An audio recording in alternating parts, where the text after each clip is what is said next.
आज आपण तुमच्या 8वीच्या इतिहासाला सुरुवात करणार आहोत. तर 8वीच्या इतिहासामध्ये जो आपला पहिला चॅप्टर आहे तो हे आहेत इतिहासाची साधने. तर आज आपण इतिहासाची साधने या चॅप्टरला बघणार आहोत. तर प्राचीन व मध्ययुगीन भारताच्या इतिहासाचा अभ्यास आपण केलेला आहे. तर प्राचीन व मध्ययुगीन भारताचा जो इतिहास आहे त्याचा अभ्यास आपण प्रिव्हियस स्टँडर्डमध्ये केलेला आहे. यावर्षी आपण आधुनिक भारताच्या इतिहासाच्या साधनांचा अभ्यास करणार आहोत. तर यावर्षी आपण आधुनिक इतिहासाच्या साधनांचा अभ्यास करणार आहोत. म्हणजे काय? तर इतिहासाचे जे आहेत ते 3 भाग पडतात. तर जो इतिहास आहे त्याचे 3 भाग पडतात. एक आहे प्राचीन, मध्ययुगीन आणि आधुनिक. तर प्राचीन व मध्ययुगीन जो इतिहास आहे त्याच्या साधनांचा अभ्यास आपण प्रिव्हियस स्टँडर्डमध्ये केलेला आहे. यावर्षी आपण आधुनिक इतिहासाच्या साधनांचा अभ्यास करणार आहोत. तर मेनली जे इतिहासाचे तुमचे साधने आहेत ते भौतिक, लिखित, मौखिक असे असतात. पण आधुनिक इतिहासाचे जे साधने आहेत त्याच्यामध्ये अजून 3 साधने तुमचे ॲड होत असतात. ज्यामध्ये श्राव्य, दृक आणि दृकश्राव्य या साधनांचाही समावेश होतो. म्हणजे इन टोटल तुमचे 6 इतिहासाचे आधुनिक साधने आहेत आणि इतिहासाचे तुमचे हे 3 प्रकार आहेत. या 3 प्रकारामधून या 2 प्रकारांची जी साधने आहेत ते आपण प्रिव्हियस स्टँडर्डमध्ये बघितलेली आहे आणि यावर्षी आपण आधुनिक इतिहासाचा अभ्यास करणार आहोत आणि आधुनिक इतिहासाच्या साधनांचा सुद्धा अभ्यास करणार आहोत. तर या इथे तेच दिलेलं आहे. प्राचीन व मध्ययुगीन भारताच्या इतिहासाचा अभ्यास आपण केलेला आहे. यावर्षी आधुनिक भारताच्या इतिहासाच्या साधनांचा अभ्यास आपण करणार आहोत. इतिहासाच्या साधनांमध्ये भौतिक, लिखित, मौखिक या अशा साधनांचा समावेश होतो. त्याचप्रमाणे आधुनिक तंत्रज्ञानावर आधारित दृक, श्राव्य आणि दृकश्राव्य अशा साधनांचाही समावेश होतो. तर इन टोटल तुमचे 6 साधने आधुनिक इतिहासाच्या अभ्यासामध्ये तुम्हाला येतात, जे तुम्हाला अभ्यासावे लागतात. तर आपण सगळ्यात पहिले बघणार आहोत भौतिक साधने. तर भौतिक साधने म्हणजे काय? इतिहासाच्या भौतिक साधनामध्ये विविध वस्तू, वास्तू, नाणी, पुतळे, पदके इत्यादी साधनांचा समावेश होतो. जर तुम्हाला असा क्वेश्चन विचारला गेला, की भौतिक साधनामध्ये कोणकोणत्या साधनांचा समावेश होतो? तर तुम्हाला या 5 साधनांचा तिथे समावेश करणं लागणार आहे. तर भौतिक साधनामध्ये तुमची वस्तू, वास्तू, नाणी, पुतळे आणि पदके यांचा समावेश होतो. तर पदके म्हणजे काय? पदके म्हणजे प्राइजेस जसे पद्मश्री, पद्मभूषण असे प्राइजेस जे असतात त्यांना पदके म्हणतात. पुतळे म्हणजे महान लोकांचे पुतळे, नाणी म्हणजे कॉइन्स, वास्तू म्हणजे आपण खाली बघणार आहोत आणि वस्तू म्हणजे ते पण आपण खाली बघणार आहोत. तर हे तुमचे मेनली 5 भौतिक साधने आहे जे तुम्हाला अभ्यासायचे आहे. तुमचे नाणी, पुतळे, पदके, वस्तू आणि वास्तू हे तुमचे 5 भौतिक साधनांचे मेन प्रकार पडतात. इमारती व वास्तू. तर आपण भौतिक साधनांचे प्रकार बघितले होते, तर आता आपण बघणार आहोत इमारती व वास्तू. तर आधुनिक भारताच्या इतिहासातील कालखंड हा युरोपीय, विशेषतः ब्रिटिश सत्ताधीश आणि संस्थानिकांचा राज्यकारभार मानला जातो. म्हणजे काय? तर आधुनिक भारताचा जो काळ आहे, तो विशेषतः युरोप, ब्रिटिश सत्ताधीश आणि संस्थानिकांचा राज्यकारभार मानला जातो. म्हणजे 1947 जो कालखंड होता त्याच्या पहिले आपला भारत जो होता तो ब्रिटिशांच्या ताब्यात होता. तर जो आधुनिक भारताचा कालखंड आहे खासकर तो ब्रिटिश सत्ताधीश आणि संस्थानिकांचा कारभार मानला जातो. म्हणजे आपण त्यांच्या गुलामगिरीमध्ये होतो. तर त्यांचे सत्ताधीश व संस्थानिक या इथे राज करत होते. तर हा प्रामुख्याने त्यांचा काळ मानला जातो. या काळात विविध इमारती, पूल, रस्ते, पाणपोया, कारंजे यासारख्या वास्तू बांधल्या गेल्या. तर या काळामध्ये काय काय बांधल्या गेलं? विविध इमारती, त्याच्यानंतर पूल, रस्ते, पाणपोया, कारंजे यासारख्या वास्तू बांधल्या गेल्या. तर इमारती, पूल, रस्ते, पाणपोया, कारंजे या सर्व काय आहे? या वास्तू आहे. तर तुम्हाला जर असा प्रश्न जर विचारला गेला, की तुम्हाला वास्तू आणि त्याच्यानंतर तुम्हाला 4 वास्तू लिहिण्यास विचारल्या गेल्या, तर तुम्ही या वास्तूंचा तिथे समावेश करू शकतात. या इमारतीमध्ये प्रशासकीय कचेऱ्या, अधिकाऱ्यांची तसेच नेत्यांची व क्रांतिकारकांची निवासस्थाने, संस्थानिकांचे राजवाडे, किल्ले, तुरुंग यासारख्या इमारतींचा समावेश होतो. तर आता कोणकोणत्या इमारतींचा याच्यामध्ये समावेश होतो? तर आपल्याला हे माहिती आहे की या काळामध्ये विविध इमारतीसुद्धा बांधल्या गेल्या. तर या इमारतीमध्येच कोणकोणत्या इमारतींचा समावेश होतो? तर प्रशासकीय कचेऱ्या म्हणजे ॲडमिनिस्ट्रेटिव्ह ऑफिसेस, अधिकाऱ्यांची तसेच नेत्यांची, क्रांतिकारकांची निवासस्थाने, हे जिथे राहत होते त्यांची निवासस्थाने. त्याच्यानंतर संस्थानिकांचे राजवाडे, किल्ले, तुरुंग, किल्ले म्हणजे मोठे-मोठे फोर्ट्स, त्याच्यानंतर तुरुंग म्हणजे जेल यासारख्या इमारतींचा त्याच्यामध्ये समावेश होतो. या वास्तूपैकी अनेक वस्तू आजही सुस्थितीत पाहायला मिळतात. म्हणजे या वास्तूपैकी आजही काही वस्तू ज्या आहेत त्यांना काहीच झालेलं नाही आहे. त्या जशाच तशा आपल्याला बघायला मिळतात. काही वास्तू या राष्ट्रीय स्मारके म्हणून घोषित केल्या गेलेल्या आहेत. तर काही ज्या याच्यामधून वास्तू आहेत त्या राष्ट्रीय स्मारके म्हणून सुद्धा घोषित केल्या गेलेल्या आहेत. तर काही इमारतीमध्ये संग्रहालय उभारण्यात आलेले आहे. संग्रहालय म्हणजे जिथे इतिहासाच्या साधनांचे जतन केले जाते, त्यांना ठेवले जाते. विविध वस्तू आपल्याला तिथे दिसतात. विविध लेख आपल्याला तिथे दिसतात. याला म्हणतात संग्रहालय. तसं विविध काहीतरी याच्यामधून काही इमारतीमध्ये विविध संग्रहालयसुद्धा उभारण्यात आली. उदाहरणार्थ अंदमान येथील सेल्युलर जेल. तर अंदमान येथील सेल्युलर जेल जे आहे त्या इमारतीमध्ये संग्रहालय उभारण्यात आलं. तर हे एक्झाम्पल तुम्हाला लक्षात ठेवणं आहे. या वास्तूंना भेटी दिल्यावर आपणास तत्कालीन इतिहास, स्थापत्यशास्त्र, वास्तूंच्या स्वरूपावरून त्यावेळची आर्थिक संपन्नता याविषयीची माहिती मिळते. तर या वस्तूंना जेव्हा आपण भेट देतो तर आपल्याला तत्कालीन आणि समकालीन हे 2 शब्द आहेत. तर समकालीनचा जो अर्थ आहे मी तुम्हाला खाली सांगणार आहे. पण तत्कालीन म्हणजे त्या काळातील. तर त्या काळातील इतिहास, त्या काळातील स्थापत्यशास्त्र म्हणजे आर्किटेक्चर, वास्तूंच्या स्वरूपावरून आपल्याला त्यावेळेची आर्थिक संपन्नता, त्या वस्तू कशा बांधल्या गेल्या, त्या वस्तूंची भव्यता यावरून आपल्याला त्या काळाची आर्थिक संपन्नतासुद्धा माहिती होते. आर्थिक संपन्नता म्हणजे त्या काळामध्ये पैशांची देवाणघेवाण व किती पैसे त्या लोकांकडे होते याची आपल्याला माहिती मिळते. जसे अंदमान येथील सेल्युलर जेलला भेट दिल्यावर स्वातंत्र्यवीर सावरकर यांच्या क्रांतिकार्याविषयी म्हणजे जेव्हा आपण अंदमान येथील सेल्युलर जेलला भेट देतो, तेव्हा तिथे आपल्याला संग्रहालय तर बघायला भेटतं, पण त्याच्यासोबत स्वातंत्र्यवीर सावरकर जे आहे त्यांच्या क्रांतिकार्याविषयी सुद्धा आपल्याला माहिती मिळते. तसेच आता मुंबईच्या मनी भवनाला जर आपण भेट दिली किंवा वर्धा येथील सेवाग्राम आश्रमाला जर भेट दिली, तर आपल्याला गांधीयुगाच्या इतिहासाविषयी माहिती मिळते. आता गांधीयुग म्हणजे काय हे आपण पुढे बघणार आहोत. तुम्हाला एवढंच लक्षात ठेवायचं आहे की या इथे आपण भेट दिली तर आपल्याला गांधीयुगाच्या इतिहासाबाबत माहिती मिळते. माहीत आहे का तुम्हाला? आता आपण हे बघूया, वस्तू संग्रहालय आणि इतिहास. इतिहासाच्या अभ्यासासाठी वस्तू संग्रहालयामधून विविध वस्तू, चित्रे, छायाचित्रे यासारख्या विविध गोष्टींचे जतन केलेले असते. पुण्यातील आगा खान पॅलेस येथे गांधी स्मारक संग्रहालयात आपणास महात्मा गांधीच्या वापरातील अनेक वस्तू, कागदपत्रे पाहावयास मिळतात.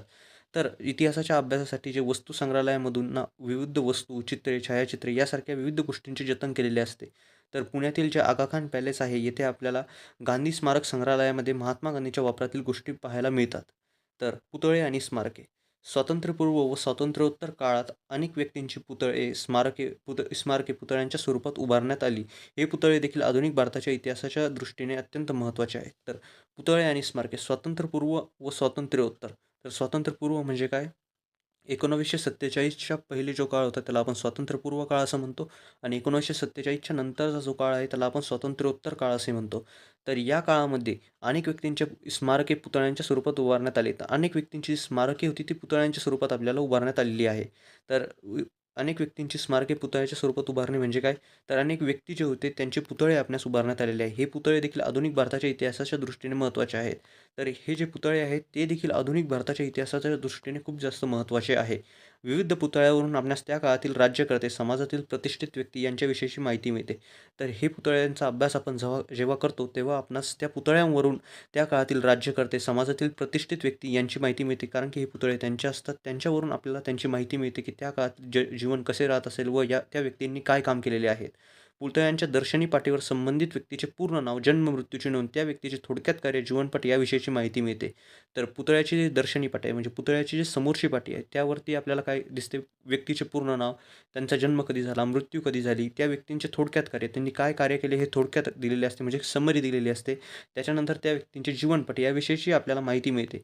जसे महात्मा ज्योतिराव फुले, लोकमान्य टिळक, डॉक्टर बाबासाहेब आंबेडकर यांच्या पुतळ्याप्रमाणे विविध घटनांच्या स्मृतितीर्थे उभारलेली स्मारकेसुद्धा संबंधित घटनाकाळ त्या घटनेशी निगडीत व्यक्ती इत्यादी माहिती देतात. उदाहरणार्थ विविध ठिकाणाची हुतात्मा स्मारके. आता या इथे आपण बघितले की जे पुतळे आहे ते जे स्मारके आहे ती पुतळ्यांच्या फॉर्ममध्ये आपल्याला उभारलेली दिसतात आणि जसे महात्मा ज्योतिराव फुले यांचा आपण पुतळा पाहिला तर आपल्याला समजते महात्मा ज्योतिराव फुले यांचे दर्शनी पाटीवर नाव असेल, त्यानंतर त्यांची जन्म मृत्यूची नोंद, त्यांनी केलेले थोडक्यात कार्य आणि त्यांच्या जीवनपटाची माहिती आपल्याला या इथे मिळेल.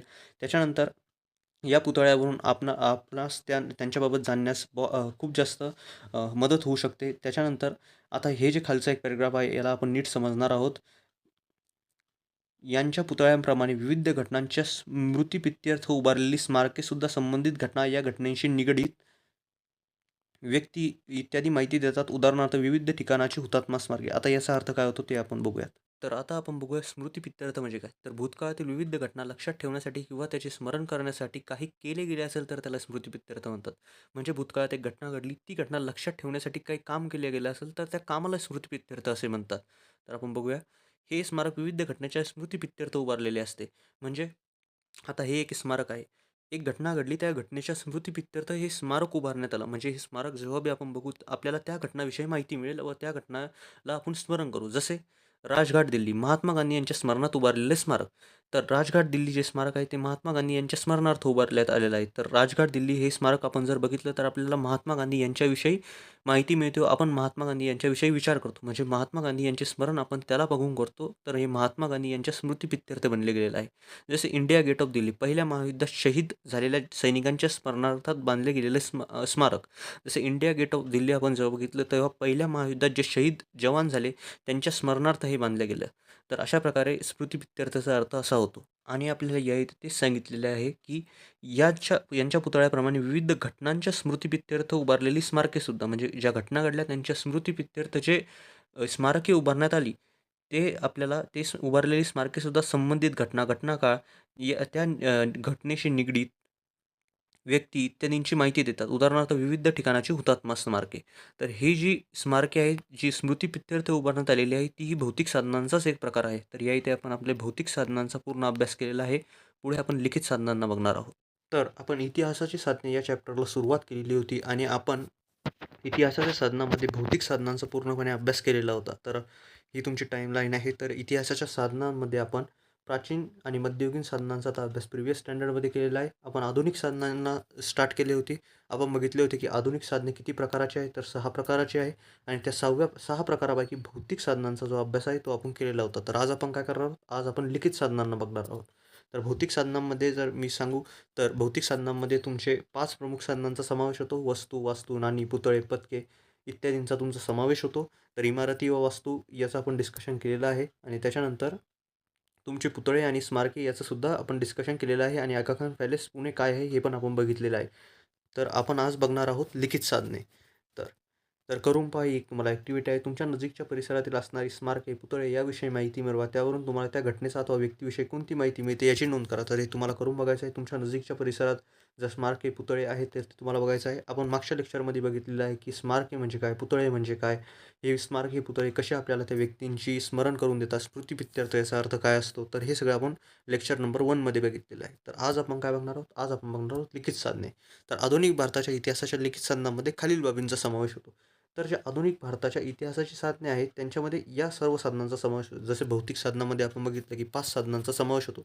त्याच्यापेक्षा पण जास्त साधनांचा त्याच्यामध्ये समावेश होतो. पण आपल्या बुकमध्ये 5च साधने दिलेली आहे. तर आपल्याला तेच लक्षात ठेवायचे आहे. तर आता लिखित साधनामध्ये कोणकोणत्या साधनांचा समावेश होतो? तर या सर्व साधनांचा समावेश होतो. तर एक 8 साधने आहे आणि या 8 साधनांपैकी काही साधनांचा सखोल अभ्याससुद्धा आपण करणार आहोत. जसं आपण भौतिक साधनामध्ये 5 साधने बघितली आणि काहींचा सखोल अभ्यास पण केला. जसे इमारती व वास्तू, पुतळे व स्मारके. तर तसेच आज आपण लिखित साधने जी आहे, लिखित साधनामध्ये 8 साधने आपली आहेत. तर त्याच्यापैकी काही साधनांचा आपण अभ्याससुद्धा सखोल करणार आहोत. तर लिखित साधनामध्ये कोणकोणत्या साधनांचा समावेश होतो? पत्रव्यवहार, जे पत्र एकमेकाला पाठवले गेले. परदेशी व्यक्तींच्या नोंदी, जे परदेशी व्यक्ती येथे आले, त्यांनी काय नोंदी केल्या भारताबाबत त्या. त्याच्यानंतर वृत्तपत्रे, चरित्रे, चरित्रे म्हणजे एखाद्या व्यक्तीविषयी लिहिले गेलेली काही नोंद, त्याला चरित्रे असे म्हणतात. नियतकालिके, आता या इथे एक इम्पॉर्टंट गोष्ट आहे. वृत्तपत्रे, नियतकालिके यांच्याविषयी आपण बघणार आहोत हे काय आहेत. आणि त्याच्यानंतर फॅक्टरी रेकॉर्ड, जे फॅक्टरी आहे त्यांच्या आत्मचरित्रे, काही एखादा व्यक्ती आपल्या स्वतःच्या बाबतीत आपल्या आत्मचरित्र आत्मचरित्रे असे म्हणतात. त्याच्यानंतर पुस्तके, जे पुस्तके लिहिली गेलेली आहेत त्या काळातील, जसे 1857च्या स्वातंत्र्य लढ्यावर कोणते पुस्तक लिहिले असेल त्याला म्हणतात पुस्तके. तर आपण बघणार आहोत वृत्तपत्रे आणि नियतकालिके यांच्यामध्ये फरक काय आहे? कारण की हा फरक खूप जास्त इम्पॉर्टंट आहे. तुम्ही पूर्ण 8 तुमची कंप्लीट पण करून घेशाल, पण तुम्हाला वृत्तपत्रे आणि नियतकालिके यांच्यामधला फरक समजणार नाही आणि नंतर आपल्याला वृत्तपत्रे आणि नियतकालिके तर इथे आपल्याला बघायचं आहे. तर आपण एक बेसिक डिफरन्स बघून घेऊया वृत्तपत्रे आणि नियतकालिके यांच्यामध्ये काय-काय आहे. तर तुम्ही जर बुकमधून डायरेक्टली वृत्तपत्रे आणि नियतकालिके ह्या टॉपिकला जर वाचले, तर तुम्हाला वृत्तपत्रे आणि नियतकालिकामधला फरक जास्त स्पष्ट होणार नाही आहे. तर आपण ह्या इथे बघणार आहोत. तर वृत्तपत्रे आणि नियतकालिके म्हणजे काय? तर वृत्तपत्रे म्हणजे काय? जे दररोज येतात आणि नियतकालिके म्हणजे काय? आठवड्याने आणि महिन्याने येतात. जसे वृत्तपत्रामध्ये काय आपल्याला भेटते? ताजी माहिती, त्वरित माहिती म्हणजे काल काय घडले हे आज आपल्याला माहीत भेटते. त्याच्यानंतर नियतकालिकामध्ये काय असतं? सखोल विश्लेषण, त्याच माहितीचं सखोल विश्लेषण, ज्ञान व विचार विस्तार. आता सखोल विश्लेषण आणि ज्ञान व विचार विस्तार याचा अर्थ काय आहे? तर सखोल विश्लेषण म्हणजे काय? तर आता दररोज आपल्याला जी वृत्तपत्रे येतात, दररोज येणारी पत्रे म्हणजेच वृत्तपत्रे. तर त्याच्यामधून आपल्याला काय वाटते? ताजी बातमी आणि त्याच्यानंतर त्वरित माहिती. काल काय घडलं याची माहिती. पण काल जी गोष्ट घडली त्याचे इंटरनॅशनली काय इफेक्ट पडले, जी नॅशनली काय पडले, त्याच्यानंतर ती जी गोष्ट घडली ती बरोबर होती या मग ती चूक होती या त्या गोष्टीमध्ये आपण क्रिटिकली काय विचार करू शकतो याला म्हणतात सखोल विश्लेषण व ज्ञान व विचार विस्तार याला म्हणतात. याच्यामध्ये मी जास्त जाणार नाही कारण की हा खूप डीप टॉपिक होऊन जाईल. आपल्याला फक्त बेसिक डिफरन्स बघायचा आहे की वृत्तपत्रे आणि नियतकालिके यांच्यामध्ये बेसिक डिफरन्स काय? तर वृत्तपत्रे दररोज येतात आणि नियतकालिके जे असतात आठवड्याने व महिन्याने येतात. वृत्तपत्रामध्ये काय असते? ताज्या बातम्या असतात आणि जी नियतकालिके आठवड्या व महिन्याने येतात त्याच्यामध्ये थोडं सखोल विश्लेषण असतं एका बातमीचं. तर आता नियतकालिकांचे काही प्रकार असतात. आता तुम्हाला तुमच्या माहीत आहे का कॉलम आहे त्याच्यामध्ये पाक्षिक म्हणून एक दिलेलं आहे. ते खूप जणांना समजत नाही. तर आपण नियतकालिकांचे प्रकार काय-काय पडतात आता ते बघूया. तर प्रकार काय आहे नियतकालिकांचे? दैनिक, दररोज म्हणजे काय? वृत्तपत्रे हे तुम्हाला पहिलेच मी सांगितलं. आता बघणार आहोत साप्ताहिक. साप्ताहिक म्हणजे सप्ताह. आठवड्यातून एकदा साप्ताहिक आहे. याला म्हणतात साप्ताहिक आहे. पाक्षिक म्हणजे काय 15 दिवसांनी. इथे कन्फ्यूज तुम्हाला होणार नाही आहे. वृत्तपत्रे म्हणजे तुम्हाला लक्षात ठेवणं आहे जी की दररोज येतात, दैनिक असतात. त्याला म्हणतात वृत्तपत्रे दररोज. बाकी नियतकालिके जेव्हा आपण बघतो तेव्हा साप्ताहिक जे असतं ते आठवड्यातून एकदा येतं. जे पाक्षिक असतं ते 15 दिवसांनी एकदा.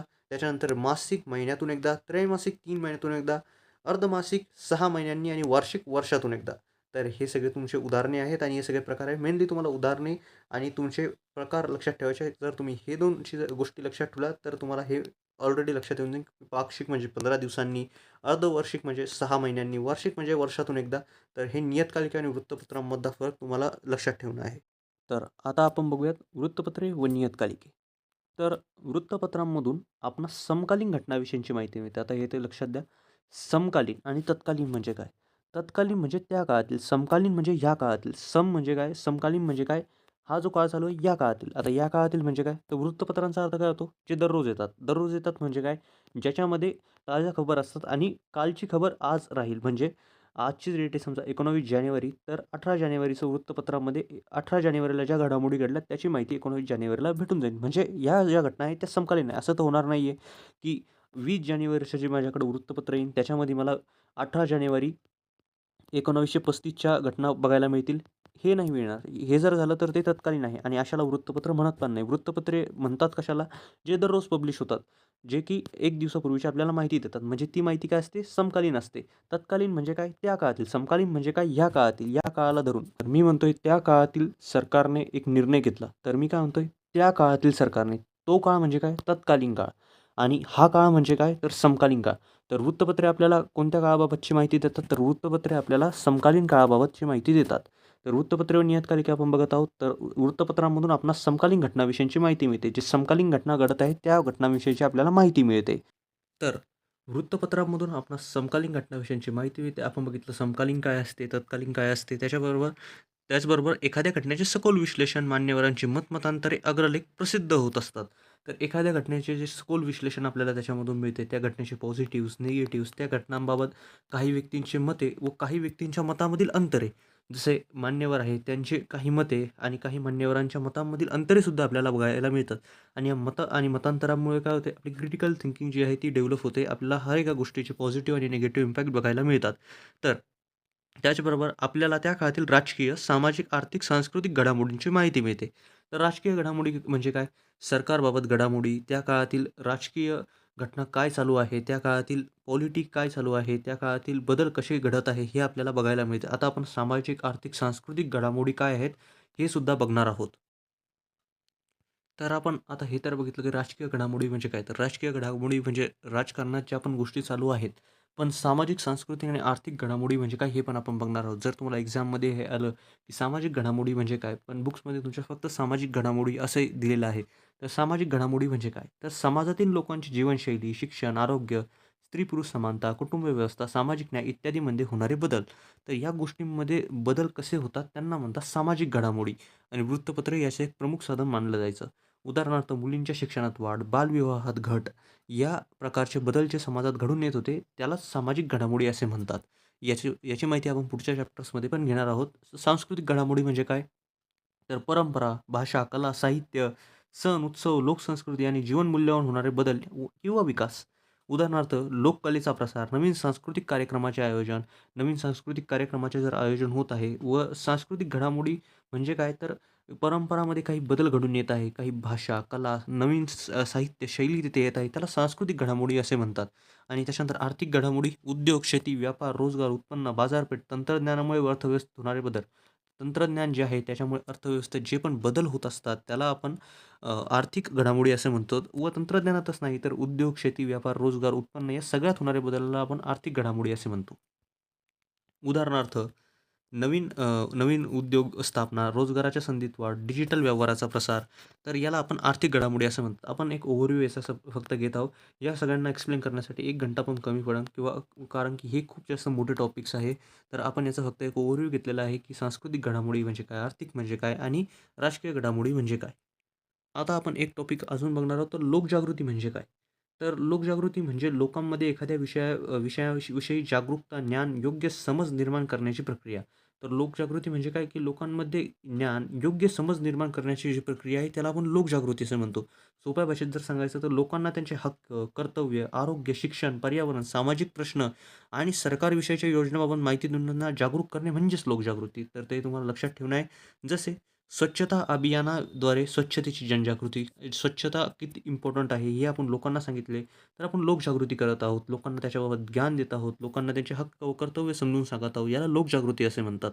आता हे मी तुम्हाला का बरं समजून सांगितलं हे तुम्हाला पुढे समजणार आहे. जसे आता वृत्तपत्रे व नियतकालिका आपण बघत होतो आणि आपण हे बघितले होते, की वृत्तपत्रे व नियतकालिके त्या काळातील राजकीय, सामाजिक, आर्थिक, सांस्कृतिक घडामोडींची विषयी माहिती देते. पण आपणास आता माहीत आहे, की सामाजिक, आर्थिक आणि राजकीय, सांस्कृतिक घडामोडी म्हणजे काय? आणि आता स्वातंत्र्यपूर्व काळात, आता 2 काळ आहे. एक आहे स्वातंत्र्यपूर्व आणि एक आहे स्वातंत्र्योत्तर. स्वातंत्र्योत्तर म्हणजे 1947 नंतरचा काळ. स्वातंत्र्यपूर्व म्हणजे काय? जो काळ 1947च्या पूर्वी होता, जेव्हा आपल्याला स्वातंत्र्य मिळालेलं नव्हतं, त्याला म्हणतात आपण स्वातंत्र्यपूर्व काळ. तर स्वातंत्र्यपूर्व काळात ज्ञानोदय, ज्ञानप्रकाश, केसरी, दिनबदलू, अमृत बाजार, पत्रिका यासारखी वृत्तपत्रे जनजागृतीची महत्त्वाची साधने होती. तर हे खूप जास्त इम्पोर्टंट आहे. तुम्हाला व्हेन डायग्राममध्ये विचारलं जाऊ शकतं. या वृत्तपत्रांद्वारे आपणास ब्रिटिश सरकारची धोरणे, ब्रिटिश सरकारची भारताविषयीची धोरणे, त्याचे भारतावरील परिणाम या विषयांचा अभ्यास करता येतो. आणि ही वृत्तपत्रे लोकजागृतीसाठी महत्त्वाची साधने होती. लोकजागृती म्हणजे काय हे मी तुम्हाला सांगितलेलं आहे. तर ही वृत्तपत्रे लोकजागृतीची ही एक महत्त्वाची साधने होती आणि ही वृत्तपत्रे आपल्याला सांगायची, की ब्रिटिश सरकार जी धोरणे आणत आहे, जी रूल्स, जे ॲक्ट्स आणत आहे, त्याचे भारताविषयीचे काय परिणाम होत आहे, भारताच्या लोकांवर काय परिणाम होत आहे, भारताविषयी त्याचे परिणाम काय आहे. त्याच्यानंतर ब्रिटिश काळात वृत्तपत्रे केवळ राजकीयच नव्हे तर सामाजिक प्रबोधनाची साधने होती. तर ब्रिटिश काळात वृत्तपत्रे केवळ राजकीयच नव्हे, राजकारणाची साधने नव्हे किंवा सामाजिक प्रबोधनाचीही साधने होती. सामाजिक प्रबोधन म्हणजे काय? की लोकांमध्ये जनजागृती निर्माण करणे, लोकांना अंधश्रद्धाविषयी जागरूक करणे याची साधने होती. तर विष्णूशास्त्री चिपळूणकर यांनी निबंधमाला विष्णूशास्त्री चिपळूणकर यांनी निबंधमाला या मासिकातून, आता मासिक म्हणजे काय हे मी तुम्हाला समजून सांगितलं आहे. लोकहितवादी उर्फ गोपाळ हरी देशमुख यांनी प्रभातकर या साप्ताहिकातून, साप्ताहिक आणि मासिकमधला फरक आपण बघितलेला आहे. लिहिलेली शतपत्रे यातून विविध सामाजिक व सांस्कृतिक विषयावर भाष्य केले. कोणकोणत्या विषयावर? सामाजिक व सांस्कृतिक. सामाजिक व सांस्कृतिक विषय म्हणजे काय हे पण आपण बघितलेलं आहे. तर या इथे फक्त तुम्हाला सामाजिक आणि सांस्कृतिक दिलेलं आहे, पण त्याचा सखोल अर्थ काय होतो हे आपण मागे बघितलेला आहे. त्याच्यानंतर प्रभाकर या साप्ताहिकातून लिहिलेली शतपत्रे. शतपत्रे म्हणजे काय? 100 पत्रे. याच्यावर भाष्य केले आहे. चला जाणून घेऊया. तर या इथे आपण काय-काय बघितलं, की विष्णूशास्त्री चिपळूणकर यांनी निबंधमाला व तसेच या मासिकातून लोकहितवादी उर्फ गोपाळ हरी देशमुख यांनी प्रभाकर या साप्ताहिकातून लिहिलेली शतपत्रे यातून विविध सामाजिक व सांस्कृतिक विषयावर भाष्य केले. सामाजिक सांस्कृतिक विषय म्हणजे काय हे आपण बघितलं.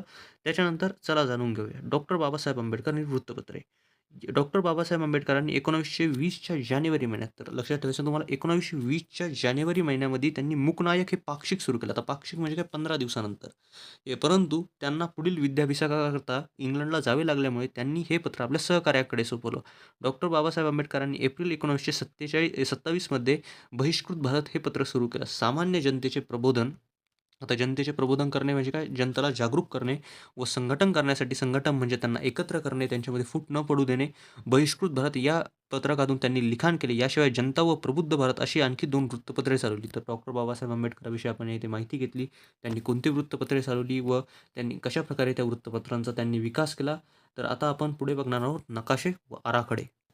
नकाशा हे देखील इतिहासाचे महत्त्वाचे साधन मानले जाते. तर नकाशा एक इतिहासाचे महत्त्वाचे साधन मानले जाते. का बरं? नकाशावरून आपणास शहराचे किंवा एखाद्या ठिकाणाचे बदलणारे स्वरूप अभ्यासता येते. तर नकाशावरून आपणास काय अभ्यासता येते, की एक शहर आहे, एक गाव आहे, त्याचे बदलते स्वरूप कसे आहे, त्या गावामध्ये कशाप्रकारे डेव्हलपमेंट होत आहे, ते नकाशामध्ये आपल्याला दर्शवण्यात येते व त्याचप्रमाणे आपण बदलते स्वरूप त्याचे बघू शकतो. ब्रिटिश काळात स्थापन झालेल्या सर्वे ऑफ इंडिया या स्वतंत्र विभागाने भारताच्या व भारताच्या विविध प्रांताच्या शहराचे शास्त्रशुद्ध पद्धतीने सर्वेक्षण करून नकाशे तयार केलेले आहेत. तर शास्त्रशुद्ध पद्धतीने त्यांनी सर्वेक्षण याचे केलेले आहे. त्याच्याहून ते शास्त्रशुद्ध पद्धतीने सर्वेक्षण करून त्यांनी नकाशे तयार केलेले आहेत. कोणी केलेले आहेत? सर्वे ऑफ इंडिया स्वातंत्र्य विभागाने. हे तुम्हाला लक्षात ठेवायचे आहे. तर जे भारताच्या विविध प्रांताचे शहराचे शास्त्रशुद्ध पद्धतीने सर्वेक्षण करून त्याचे नकाशे तयार केले गेलेले आहेत आणि नकाशाप्रमाणेच वास्तुविशारद म्हणजे काय? आर्किटेक्चर, जे की बिल्डिंग्सला डिझाईन देण्याचे काम करतात, जे बिल्डिंग बांधण्याचे काम करतात. तयार केलेले आराखडे. आराखडे म्हणजे काय? जे प्लॅन त्यांनी तयार केला आहे. बिल्डिंग बांधण्याच्या आधी एक प्लॅन तयार होत असतो, की ही बिल्डिंग कशाप्रकारे बनणार आहे. तर वास्तुविशारदांनी तयार केलेले आराखडे हे देखील इमारत स्थापत्यशास्त्राचे आहे. स्थापत्यशास्त्र म्हणजे काय? आर्किटेक्चरचा विषय जो असतो त्याला स्थापत्यशास्त्र असे म्हणतात. त्या विषयाला अनुसरून आपण जे आहे ते बिल्डिंग्स बांधतो, त्याच्यानंतर त्या बिल्डिंगची डिझाईन जे करतो या विषयाला अनुसरून असते आणि हे जे करतात त्यांना वास्तुविशारद असे म्हणतात.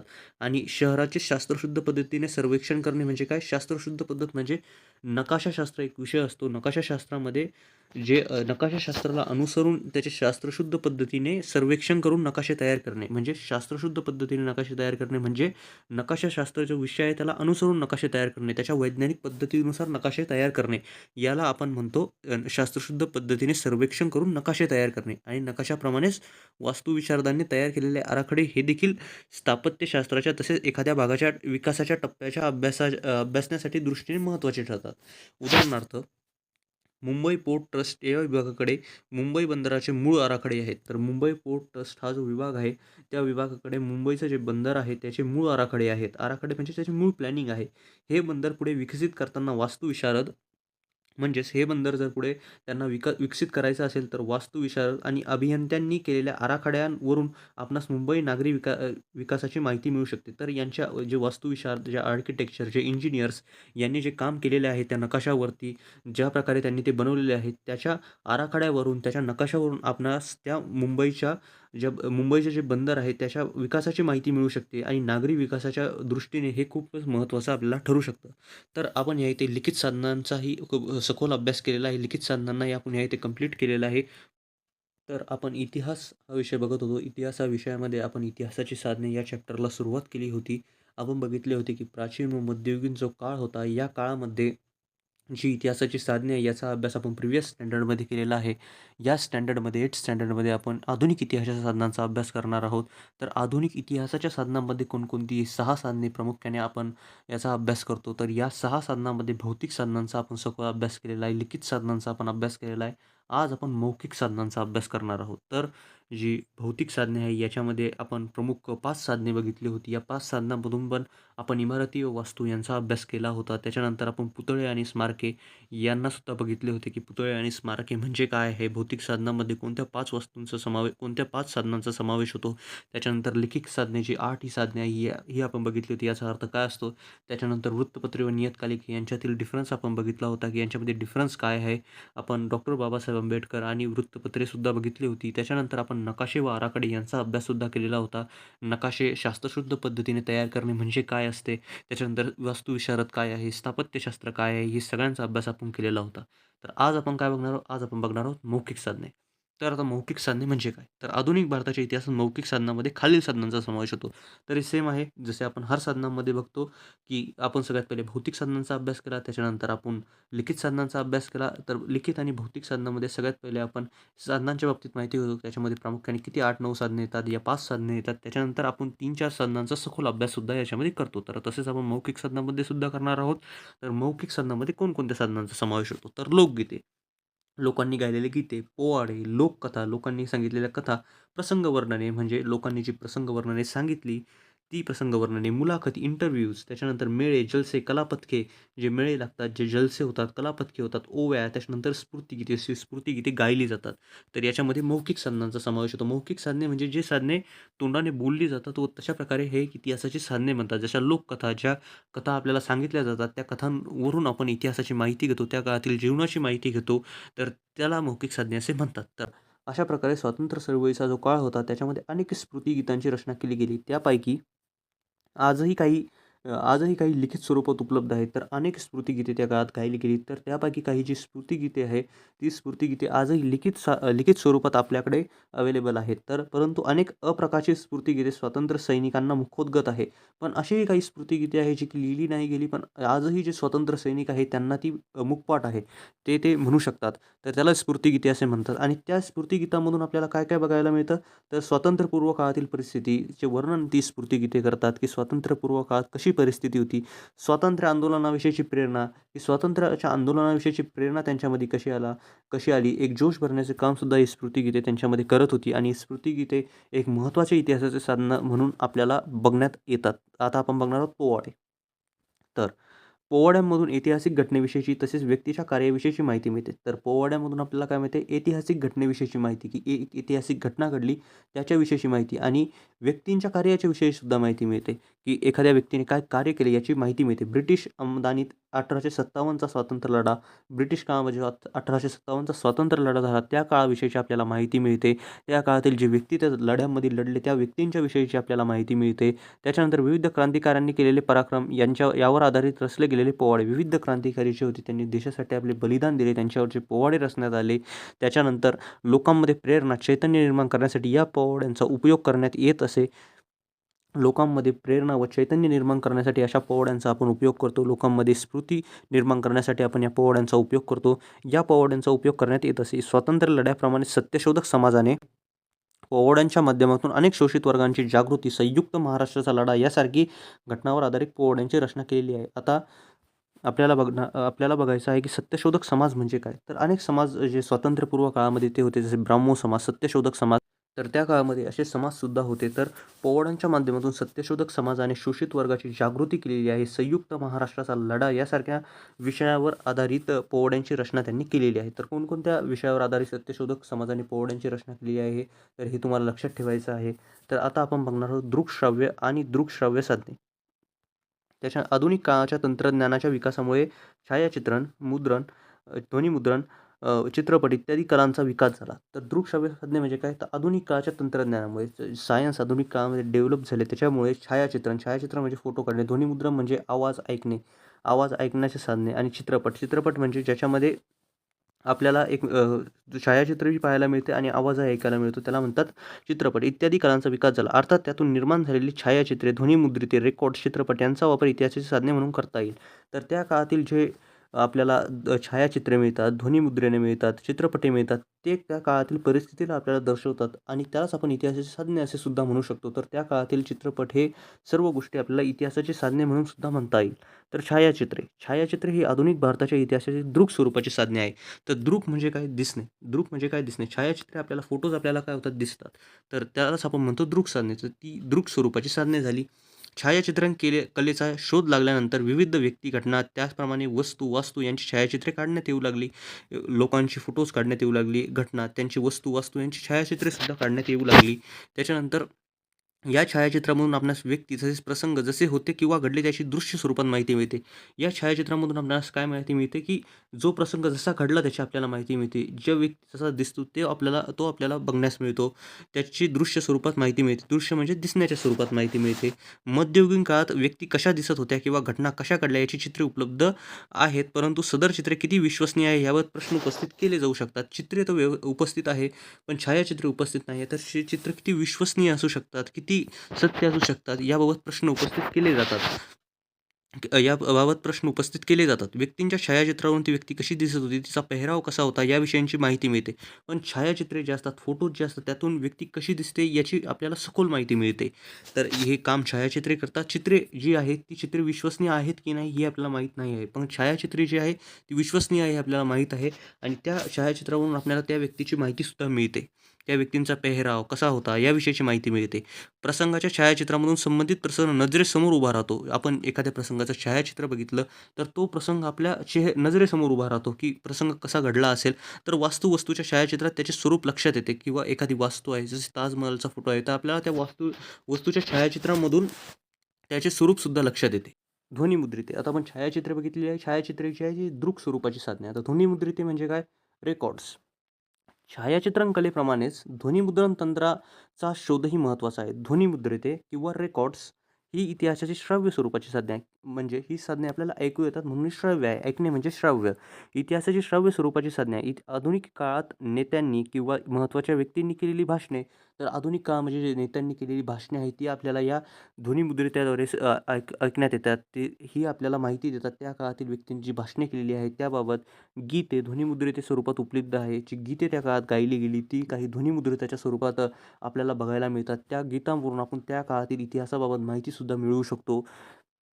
त्याचा व्यापार इतिहासाची साधने म्हणून केला जाऊ शकतो. उदाहरणार्थ स्वतः रवींद्रनाथ टागोरांनी गायलेले जनगण मन हे राष्ट्रगीत किंवा सुभाषचंद्र बोस यांचे भाषण यांचा वापर आधुनिक इतिहासाच्या अभ्यासात श्राव्य साधने म्हणून काम करता येतो. तर आता हे उदाहरण तुमच्यासाठी खूप महत्त्वाचं आहे की रवींद्रनाथ टागोर यांनी गायलेले जनगण मन हे राष्ट्रगीत किंवा सुभाषचंद्र बोस यांचे भाषण किंवा याचा वापर आधुनिक इतिहासाच्या साधनाच्या श्राव्य साधने म्हणून केला शकतो. ही साधने आपण ऐकतो म्हणून याला आपण श्राव्य म्हणतो. ती साधने आपण बघत होतो, ते फोटोज होते म्हणून त्यांना आपण छायाचित्रे म्हणत होतो.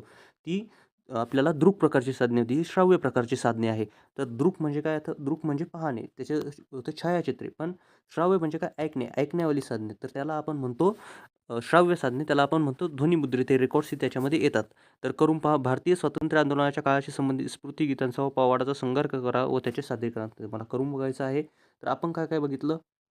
आपण बघितले छायाचित्रे. छायाचित्रे ही दृक प्रकारची साधने आहे आणि त्याच्यानंतर ध्वनिमुद्रित. ध्वनिमुद्रित ही श्राव्य प्रकारची साधने आहे. पण असंही एक साधन आहे जे दृकश्राव्य आहे. दृकश्राव्य म्हणजे काय? आपल्याला ते दिसत पण आहे आणि ऐकू पण येत आहे. म्हणजे काय?